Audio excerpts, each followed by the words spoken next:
বিধানসভা ও গ্রাম পঞ্চায়েতের নির্বাচনের এখনও বকেয়া লক্ষ লক্ষ টাকা বকেয়া টাকা না মেটালে এবং আগামী ৭৫% অগ্রিম টাকা না দিলে লোকসভা নির্বাচনে তেল দেওয়া অসম্ভব বলে জানালো পেট্রোলিয়াম ডিলার্স সংগঠন। এমন বক্তব্যের জেরে কপালে চিন্তার ভাঁজ সাধারণের। দেখুন, বর্তমান জীবনে সাধারণ মানুষের পাশাপাশি সরকারি দপ্তরগুলিও পেট্রোলের উপর নির্ভরশীল। সেই পেট্রোল পাম্প যদি বন্ধ হয়ে যায় তবে চরম সংকটে পড়তে পারে গোটা রাজ্য। পাশাপাশি নির্বাচন আসে আর যায়, প্রশাসনের নির্দেশে ইচ্ছে মতো জ্বালানি তেল ভরে ছোটাছুটি করে প্রশাসনের গাড়ি, আর নির্বাচন মিটলেই জ্বালানি তেলের সেই দাম পড়ে থাকে বকেয়া। একের পর এক নির্বাচনের এভাবেই বাড়তে থাকে বকেয়ার পরিমাণ। এবার লোকসভা নির্বাচনের মুখে বেঁকে বসল পেট্রোলিয়াম ডিলার্স অ্যাসোসিয়েশন। বকেয়া টাকার সম্পূর্ণ অংশ এবং সামনের নির্বাচনের জন্য অগ্রিম ৭৫% টাকা না দিলে এবার তেল সরবরাহ অসম্ভব বলে জানিয়ে দিল পেট্রোলিয়াম ডিলার্স অ্যাসোসিয়েশন। যে পেট্রোল পাম্পগুলো আছে বিগত 2021 সাল থেকে অনেক টাকা বাকি আছে, 2 লাখ থেকে আপ টু 45 লাখ। এই টাকাগুলো আমরা কেউ পাইনি। তার জন্য পেট্রোল পাম্পগুলোর অবস্থা খুব করুণ হয়ে গেছে। কিছু কিছু পাম্প বন্ধ হয়ে গেছে।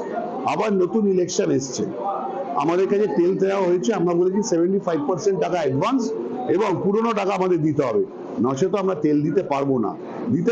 আমাদের পক্ষে দেওয়া সম্ভব নয়। এই নিয়ে ইলেকশন কমিশনারকে চিঠি দিয়েছি।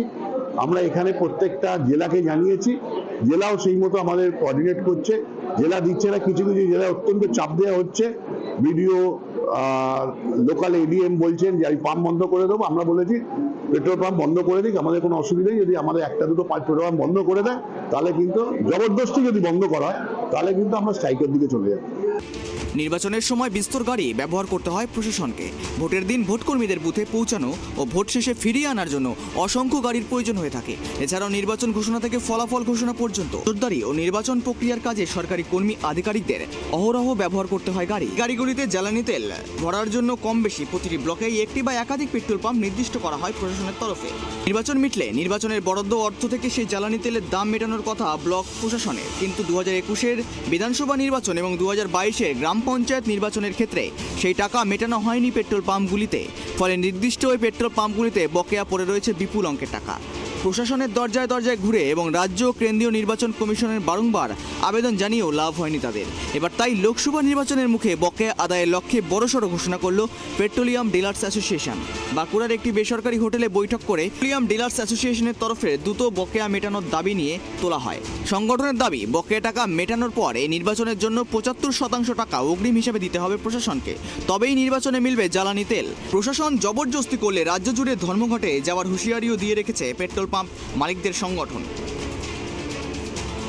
মূলত দেখুন, 2023-24 থেকে শুরু করে বিধানসভা ইলেকশন, পঞ্চায়েত ইলেকশন সবকিছুর আমাদের তেলের গভর্নমেন্টকে যে আমরা সাপ্লাই করেছি তার তেলের অনেকটাই পেমেন্ট আমরা আজ পর্যন্ত পাইনি। ঠিক আছে, তো সেই নিয়েই আমাদের বক্তব্য যে আগামী যে ইলেকশন আসছে লোকসভার ইলেকশনে আমরা 75% অ্যাডভান্স আমরা যদি গভর্নমেন্টের কাছ থেকে না পাই তাহলে আমাদের পক্ষে পাম্প তেল দেওয়া তো দূরস্থ, আমাদের পক্ষে পাম্প চালানো সম্ভব হবে না। এটা নিয়ে গভর্নমেন্টের কাছে আমাদের অনুরোধ। এমন মন্তব্যের জন্য সাধারণ মানুষের কপালে পড়েছে চিন্তার ভাঁজ। এবার ঘটনায় যদি পেট্রোল পাম্প বন্ধ হয়ে যায় তবে সাধারণ মানুষের কর্মজীবনের পাশাপাশি সরকারি দপ্তরগুলি চরম সংকটে পড়বে বলেই আশঙ্কা করছেন বিভিন্ন মহলের একাংশ। তবে এমন ঘটনা যাতে না ঘটে, অর্থাৎ পেট্রোল পাম্প যাতে বন্ধ না হয়, তার জন্য দ্রুত ব্যবস্থা গ্রহণের আর্জি জানিয়েছেন সাধারণ মানুষও। এখন দেখার কবে এই সমস্যার সমাধান হয়।